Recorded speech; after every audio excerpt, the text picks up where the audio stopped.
Como é possível, eu pergunto, alguém gravar vídeo cheio de ódio, alguém gravar vídeo incitando ao ódio, falando da necessidade de destruir a dignidade humana, de incitar a violência e ao mesmo tempo posar de defensor dos preceitos evangélicos?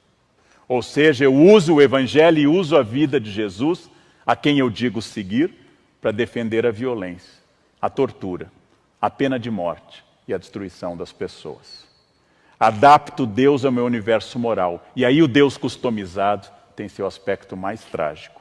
Faço Jesus defender a pena de morte, sendo que ele sofreu a pena de morte. Defendo a tortura em nome do bem, quando o supremo bem foi torturado. E excluo pessoas que não mereceriam a misericórdia ou a compaixão em nome do Deus da misericórdia e da compaixão. Será que essas pessoas, que eu estou chamando, entre aspas, homens de bem, leram o mesmo evangelho que eu li? É a eliminação da culpa provocada por alguns religiosos e por alguns discursos religiosos que torna esse tipo de religioso problemático, sem generalizar. Porque perseguir, matar e fazer discurso de ódio em nome de Deus é a suprema elaboração do mal.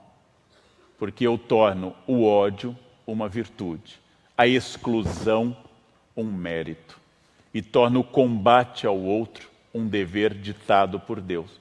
Um Deus, naturalmente, que não tem nada a ver com isso. Odiar o pecado e amar o pecador. Fórmula medieval complexa e muito interessante. Eu odeio que você seja um ladrão, porque roubar é errado, fere aos princípios básicos da sociabilidade. Eu odeio que você roube e vou fazer de tudo dentro da lei e dos direitos para que você pare de roubar, porque é errado roubar.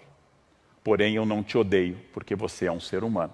Eu odeio o ladrão, não simplesmente o ser humano que rouba. Preceito medieval que foge à nossa ideia de bandido bom é bandido morto.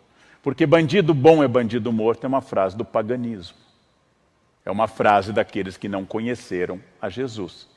É frase de um romano sem batismo, de alguém que jamais teve contato com o evangelho e desenvolvia a ideia de que a justiça é a punição e a eliminação de quem eu considero desviante. O curioso não é a incoerência natural de todos nós, de mim, de qualquer pessoa, mas é afirmar a violência em nome de Jesus. Isso é o mais extraordinário. Sabe que o ódio e a violência são condenados de forma explícita e direta no Sermão da Montanha, núcleo duro do cristianismo. Que Jesus recriminou o impulso de Pedro, que ao cortar a orelha do soldado romano, Cristo restaurou essa orelha e anuncia ao apóstolo: aquele que usar a espada será punido pela espada. Aquele que empunhar a arma será castigado pela arma. Eu não vim trazer a espada, eu vim trazer a paz. Princípio magno do mestre, horas antes de ser torturado e morto. Pela natureza da encarnação de Jesus e de sua morte sob tortura, todo e qualquer cristão nasce com a obrigação de ser inimigo da tortura e da violência. Porque, afinal, Jesus foi torturado e condenado à morte, de forma injusta. Todo corpo humano faz parte do corpo de Cristo. Princípio teológico comungado por quase todas as expressões cristãs.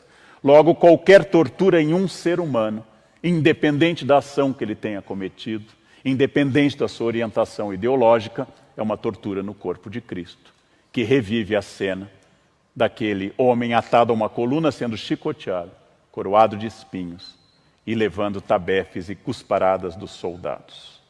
A tortura é oposta ao cristianismo. Mas, óbvio, foi cara a muitos momentos das instituições que se dizem cristãs e a muitos que hoje se consideram cristãos. Elogiar a tortura é o gesto mais poderoso para dizer que eu sou inimigo de Cristo, inimigo da fé. Obrigado.